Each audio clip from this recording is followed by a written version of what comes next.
ordinary level examination results.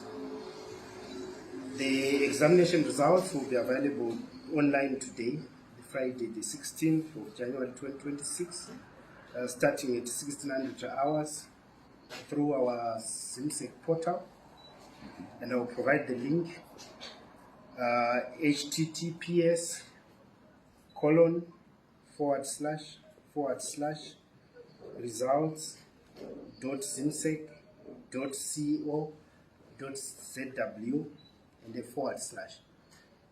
So for those that would want to write that down, https://results.zimsec.co.zw /.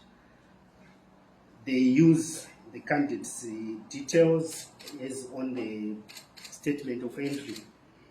The link will redirect candidates to their respective regions and the portal on which they can access their results.